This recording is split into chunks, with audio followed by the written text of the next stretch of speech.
Hi everybody, we have a video of all sorts of Australian Labradoodle puppies today.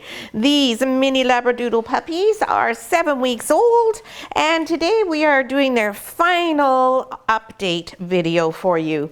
Hi, I'm Claire from Van Isle Labradoodles, and these mini Labradoodle puppies are from our Pinot Noir litter. These puppies have all been allocated to their families now. Most of them have names, and most of them are also in our Head Start program. So today we're just going to talk about a couple of safety tips for when you have your puppy at home, and also some things about when you are traveling home with your puppy and the first few days at home with your puppy. So let's talk first of all about when you pick your puppy up. So when you pick your puppy up, this is not the time to be putting your puppy in the crate. Indeed, traveling with your dog in the crate in your car is never safe and never a good idea. It is one of the most dangerous things you can do.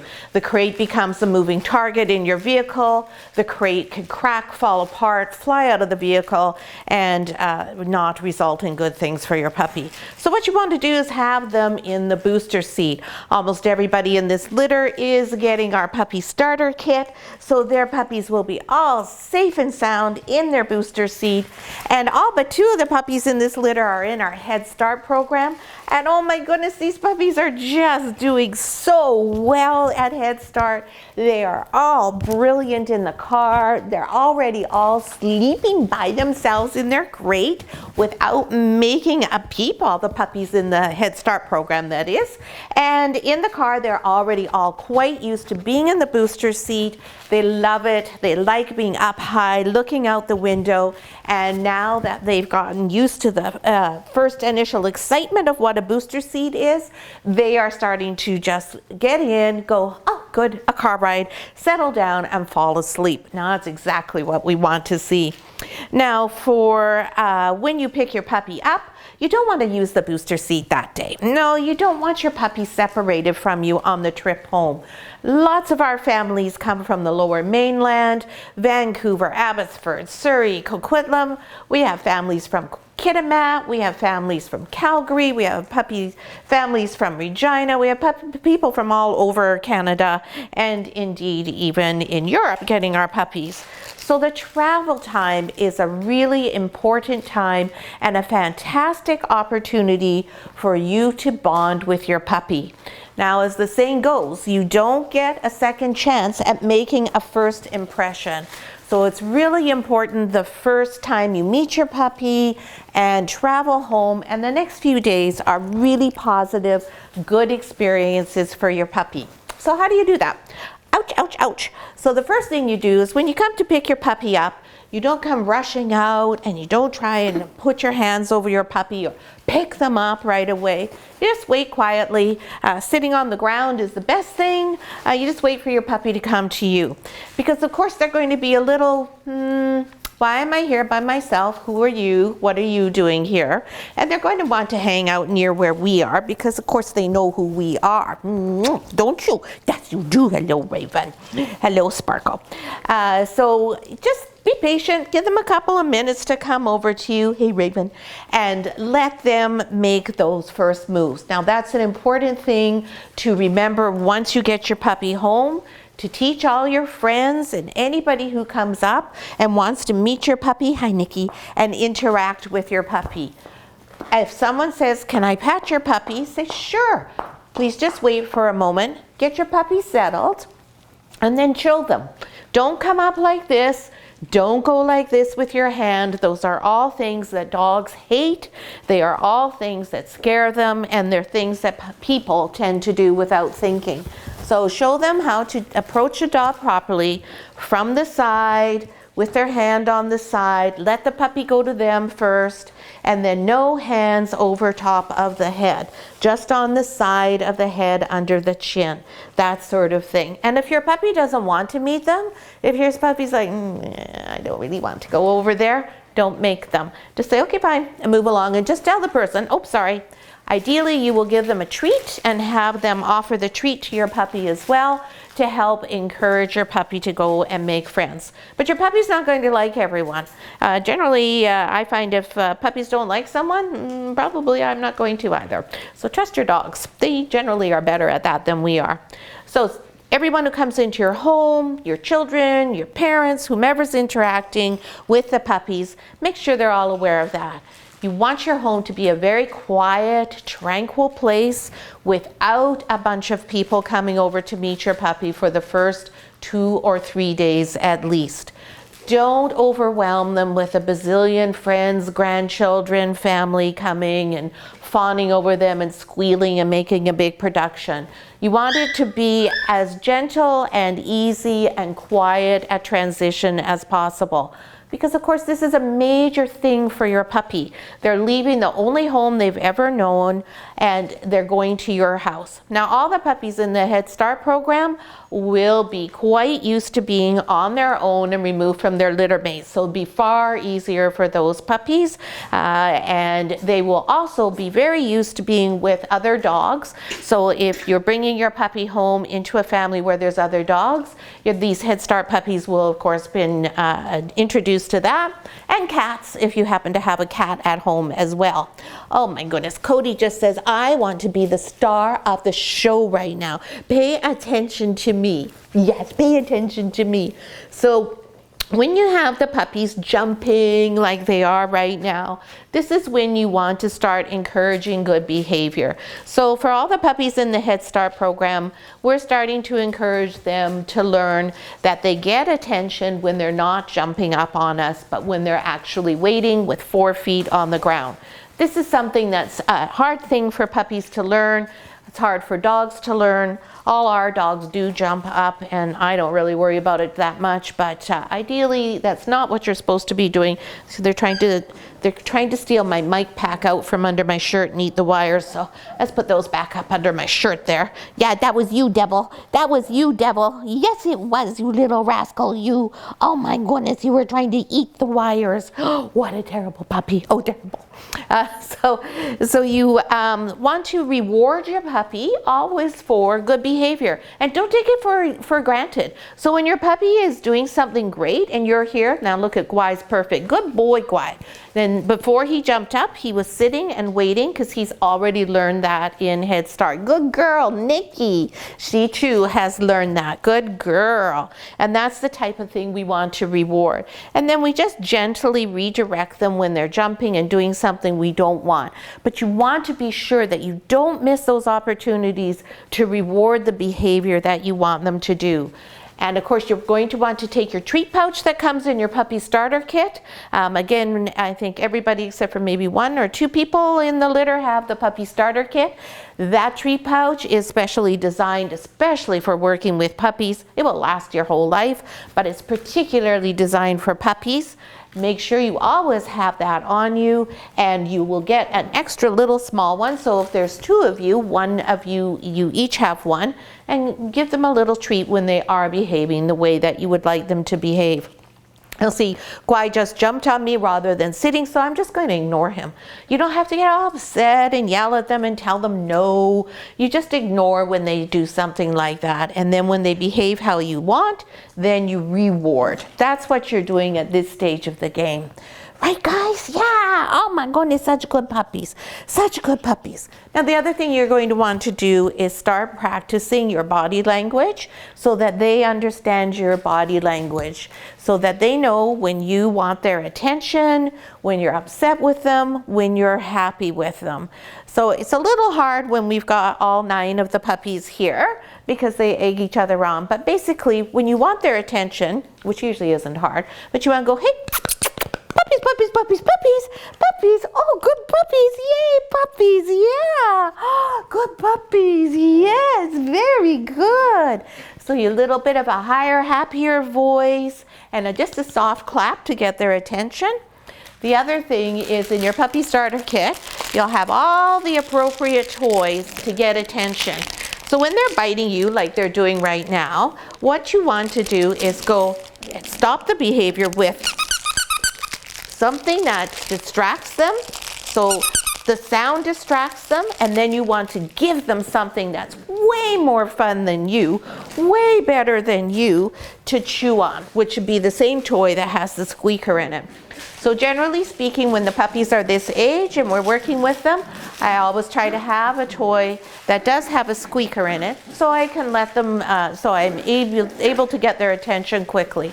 It's also really important if you happen to be somewhere and your puppy gets into a danger area and you want to deflect them from keeping going in that direction.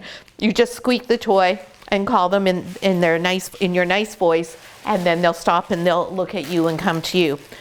So all the puppies in the Head Start program will know their name, and they will be coming to their name when they go home to you. Yeah, that's you, Nikki, right? Nikki already knows her name. Yes, she does. As soon as you call her, she comes to her name. Guy knows his name as well, and Raven knows hers, doing really well with that. Coco has got hers mastered, and Cody comes without you even having to know his name. And Copper is also super good and very clever about coming when he is called. So everybody is really doing very well with their names. And if I forgot somebody, I apologize. But they all do know their names already really quite well. Sleeping really, really easily, loving their crate, all doing a great job with that too. Hey, go this way, mister. Hey, Nicky Dicky, there we go. The other thing, when you have your puppy and you're taking them home, good boy, Guy, good boy. That's very good. Look at you, so smart.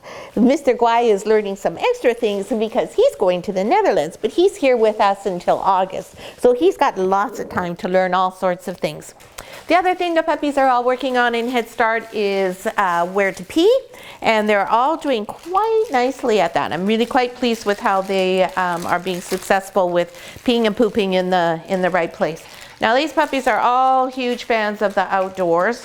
It's hard to get them to come in sometimes, but they do all really like being outside. So when you're taking your puppies out, they're not vaccinated yet, so you need to be careful and be aware of that. So what do you want to do for that? Safe areas only. So when you're taking them for socialization to, let's say, Winners or Home Hardware, Canadian Tire, you want to bring along their bed and a blanket. They go in the shopping cart with that. They're not sitting in the shopping cart, or else they're in your backpack or your front pack, and people can come and say hi to them as often as they want. Again, teach them to approach them from the side and underneath. Oh my goodness, this dog is the most social dog in the entire world, I think Cody is. He just absolutely loves meeting everybody, and when you're around, he just wants to kiss and snuggle and be your good friend. And see, he just loves to be upside down. He's the gentlest little soul. Just a little doll, this guy. Yeah, I love you. Yes, I do. Oh, I love you so much. What a good boy. So when you're in Canadian Tire or wherever, you just want to protect them so that their paws aren't on the ground. And when you go to the vet, same thing. You want to take them to the vet in their crate. You don't want their paws on the ground ever at the vet clinic. And you want to bring their puppy blanket. Use the one that's in the puppy starter kit.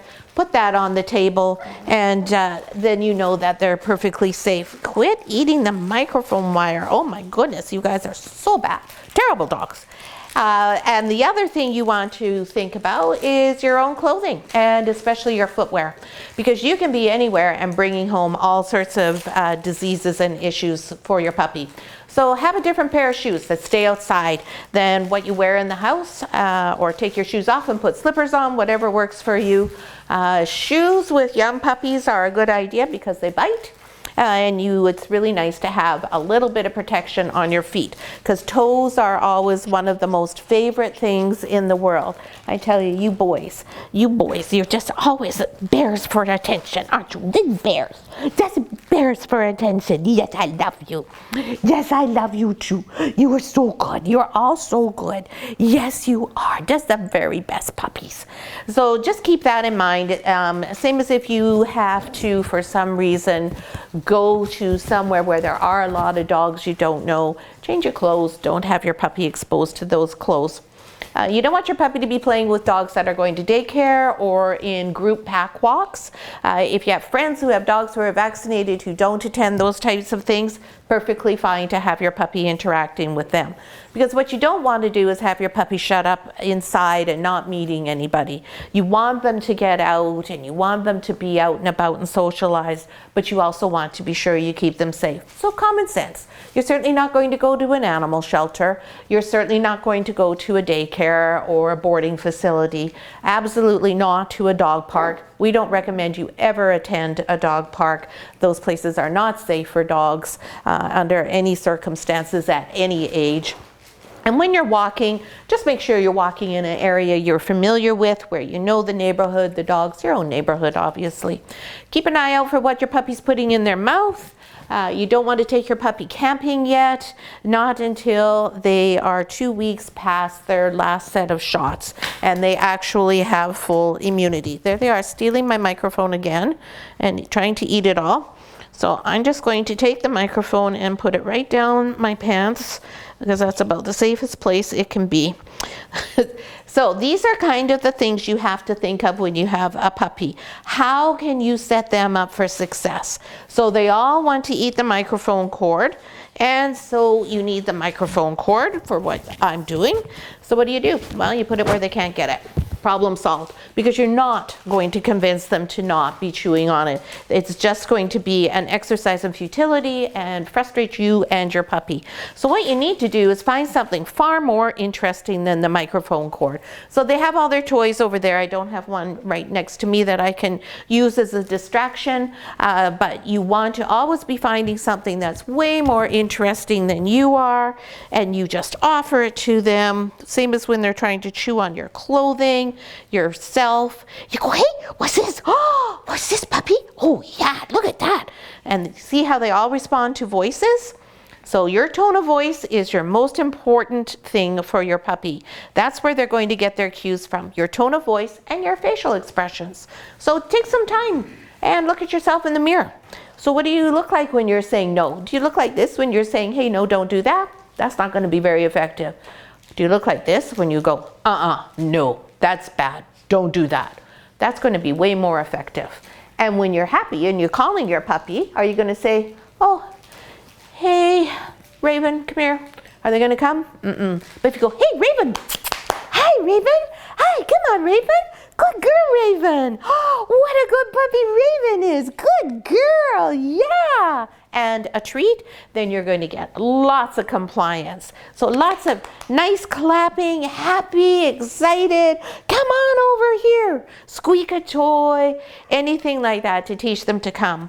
Now, one of the other things you're going to want to do with your puppy starter kit is use your long line. So that's the 30-foot line you've got, especially if you have children and grandchildren. Puppies love to take advantage of small people because, hey, they're close to their size.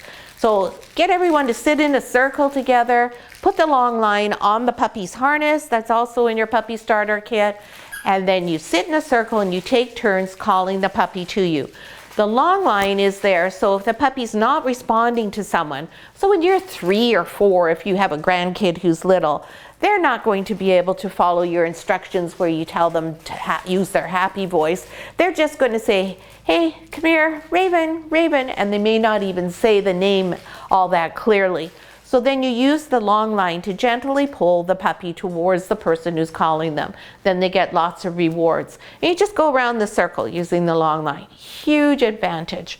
The long line is also super important when you're outside in the backyard. I don't care how puppy-proofed you think your backyard is, your puppy will show you where you forgot to do something. They'll dig right where you just planted that $120 rhododendron bush, or they will get underneath a little gap in the fence you didn't even know was there.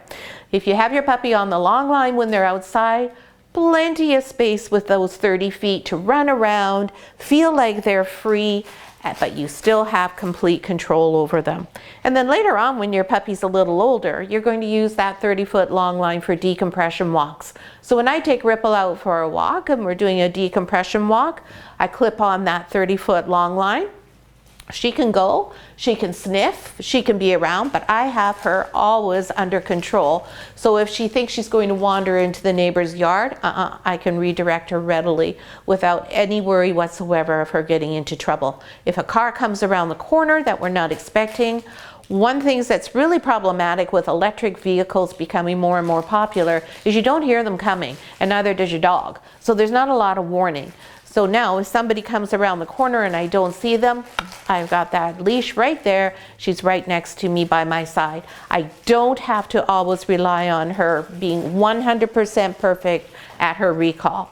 She usually is, but hey, if she happens to see a rabbit over there or something, chances are she could be distracted for just long enough for that to be trouble. So that's a great way. And the same as if you're hiking and you're on a trail that is off leash or on leash, that gives your dog all the freedom and advantage in the world of running around, having a great time, but you still have control in case a situation occurs and you need to get your puppy back to you.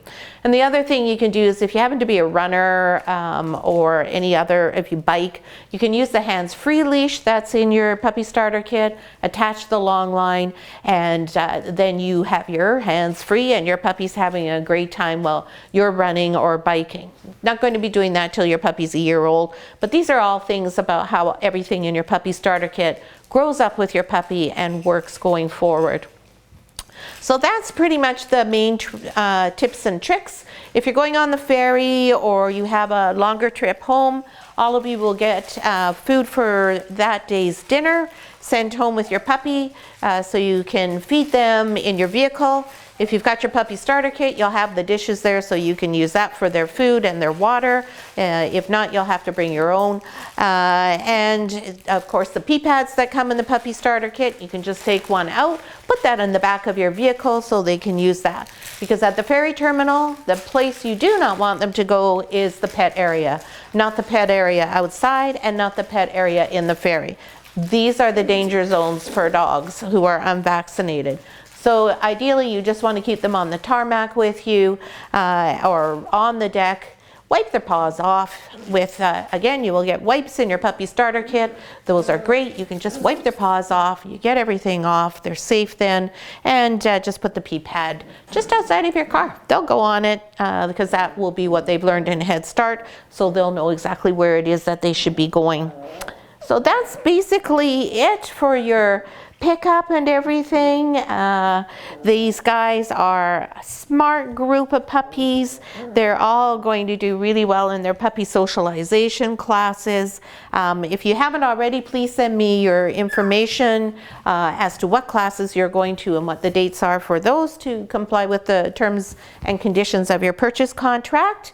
And I'll be sending out your pickup times to you later today. And a week tomorrow, these little guys will have left us except for Guai and be winging their way home to you, where your lives are going to be so much fuller and so much happier with these little creatures in it. So thanks so much for watching, and we'll see you a week tomorrow. Are you biting me, Coco? Are you biting me, Coco? Oh, that's terrible. This is terrible. Oh my goodness, me, Coco. Nikki.